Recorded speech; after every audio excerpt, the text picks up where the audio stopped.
अस्सलामुअलैकुम and welcome to my channel eat healthy stay healthy. आज हम बना रहे हैं बहुत ही मज़े की चिकन जलफ्रेज़ी इन माई स्टाइल। तो सबसे पहले मैंने यहाँ ले लिया है 1.5 किलो चिकन और उसके लिए मैंने लिया है हाफ़ कप दही और फिर मैं इसमें डाल दूँगी यहाँ पे मेरे पास है ये 1.5 टीस्पून लाल मिर्च पिसी हुई जो नॉर्मल हम मसाला यूज़ करते हैं, 1/2 टीस्पून हल्दी है, 1/2 टीस्पून ब्लैक पेपर है और 1 टीस्पून नमक है। नमक आप अपने टेस्ट के मुताबिक डाल सकते हैं। ये सारी चीज़ें डाल के इनको हमने अच्छे से मिक्स कर देना है और 1/2 टीस्पून इसमें मैं डालूँगी चाट मसाला। तो इसलिए नमक फिर आप कम ही रखें क्योंकि इसमें हमने चाट मसाला यूज़ किया है और इसमें भी नमक है, तो इसे मिक्स। अच्छा, यहाँ पे मेरे पास है लहसुन और धनिया कुटा हुआ, इसे डाल देंगे। 1 टेबलस्पून डाल देंगे सोया सॉस, 1 टेबलस्पून डालेंगे सिरका और अब हम इन्हें अच्छे से मिक्स कर देंगे ताकि ये सारा जो लहसुन और धनिए का मिक्सचर है इस पर अच्छे से कोट हो जाए। इस तरह से लगा दिया इसे अच्छे से। अच्छा, फिर हमने डालना है इसमें 1 टेबलस्पून केचप। मैं अंदाज़े से डाल रही हूँ, अगर आपका अंदाज़ा ठीक नहीं है तो फिर आपने इसको टेबलस्पून से ही डालना होगा। और फिर हम इसमें डाल देंगे ये जो मिक्सचर मैंने बनाया था, ये डालकर तो हम इसे मैरिनेट कर देंगे और इसे आधे घंटे के लिए फ्रिज में रख देंगे। मैरिनेट कर देते हैं इसे और इसकी बहुत ही अच्छी स्मेल आ रही है क्योंकि केचप और सोया सॉस सिरका जब आपस में कंबाइन हुए हैं ना तो उससे बहुत अच्छी सी एक खुशबू उठ रही है। अच्छा जी, ये मैरिनेट हो गया और इसे अब हम रख देंगे फ्रिज में तकरीबन आधे घंटे के लिए। अच्छा जी, यहाँ पे मैंने ले ली है ये वेजिटेबल्स जिसमें मेरे पास टमाटर है, शिमला मिर्च है और एक अनियन है। अब इसको हमने इस तरह से काट लेना है स्क्वायर। तो इसको हमने 2 हिस्से कर दिया, फिर हमने इसको ऐसे 2 हिस्से किया और फिर हमने इसको ऐसे, तो ये थोड़ा स्क्वायर शेप में इस तरह से आपके पास आ जाएगा। ये देखें इस तरीके से। और इसी तरह से एक ये शिमला मिर्च भी आपके सामने मैं काट देती हूँ। बस इसे आपने ऐसे ही करना है कि ये ना इस तरह पीसेस में नज़र आए। ये देखिए इस तरह से हम इसे इस शेप में काट देंगे और टमाटर का जो ये बीज का पार्ट है इसे हम हटा देंगे। ये देखिए टमाटर के जो बीज थे वो सारा हिस्सा मैंने हटा दिया और अब इसे भी हमने इस तरह से स्क्वायर शेप में काट लेना है। ये देखें इस तरीके से ये कट जाएगा। तो मैं सारी वेजिटेबल्स को कट करती हूँ फिर आपको दिखाती हूँ। तो ये देखें इस तरीके से मैंने सारी वेजिटेबल्स को इस तरह से स्क्वायर में काट लिया है। तो फिर हमने इसको स्टर फ्राई करना है बटर के साथ, तो फिर मैं आपको बाद में दिखाती हूँ। अच्छा जी, अब मैंने प्याज लेने हैं और प्याज को मैंने बस जिस शेप पे भी हो काट लेना है। इसके लिए कोई आपने इतनी तगोदो नहीं करनी, बस प्याज को जिस तरह भी हो हम कट करेंगे और इसे मैंने डाल देना है पानी में। 1/2 गिलास पानी में हम प्याज और टमाटर डाल देंगे। अच्छा जी, ये सारी जो प्याज और टमाटर हैं मैंने काट लिए हैं, इन्हें डाल देंगे इस पैन में। 1/2 कप पानी में इन्हें बॉयल कर लेंगे।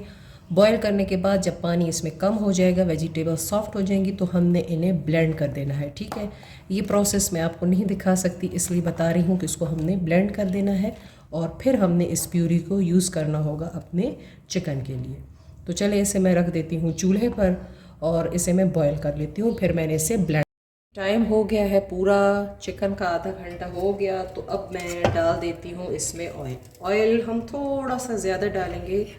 आज जो है मैं 1/4 कप नहीं डाल रही, आज मैं इसमें डाल रही हूँ 1/2 कप। ठीक है, क्योंकि चिकन थोड़ा ज़्यादा है ना, तो फिर अगर कम होगा तो चिकन को पूरा नहीं आएगा वो। अच्छा जी, अब इसमें ना मैं कुछ खड़ा मसाला डाल रही हूँ जिसमें कड़ी पत्ता है और दालचीनी है और हाफ़ टी स्पून इसमें है राई दाना। बस इनको हल्के से पकाएंगे थोड़ा सा। जब इस तरह सा रोस्ट सा हो जाएगा तो हमने इसमें चिकन शामिल कर देना है। और ये देखें, ये थोड़ा सा क्रैकर करने लगा है, तो अब मैं इसमें चिकन डाल दूँगी। ठीक है, अच्छा जी।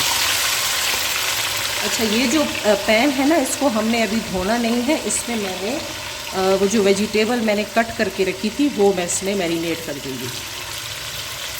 ये देखें, इस तरीके से मैंने ये सारी वेजिटेबल्स जो हैं इसमें मैरिनेट करके रख दी हैं। जब तक हमारा चिकन तैयार होगा तो ये भी अच्छे से इसमें मैरिनेट हो जाए। और अब इसे हम ना थोड़ी देर ढककर 5 से 10 मिनट तक पकाएंगे। और फिर जब इसका दही का पानी खुश्क हो जाएगा तो मैं इसमें ये प्यूरी डाल दूँगी, जिसको मैंने बॉईल किया था और फिर मैंने इसको ब्लेंड कर दिया। तो अभी हम इसे ढक देते हैं। देखें, इसमें ना अच्छे से उबाल आ गया है, आपको नज़र आ रहा होगा। तो इस स्टेज पे हम इसमें ये प्यूरी डाल देंगे।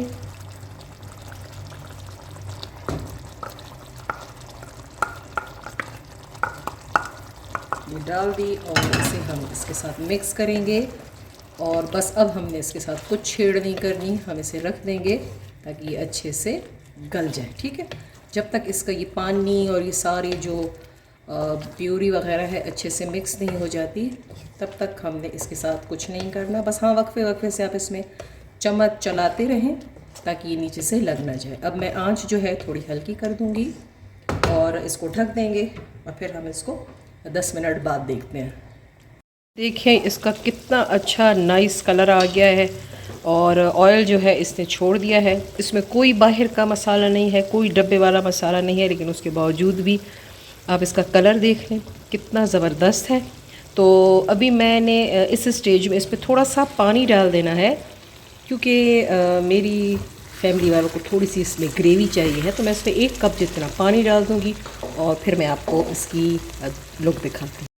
अच्छा जी, अब मैंने डाल दिया है बटर, तकरीबन 1 टेबल स्पून जितना है, और इसे हम मेल्ट करेंगे। तो ये वेजिटेबल जो मैंने ना इस तरह से मैरिनेट करके रख दी थी, सारी इसके अंदर चली जाएंगी।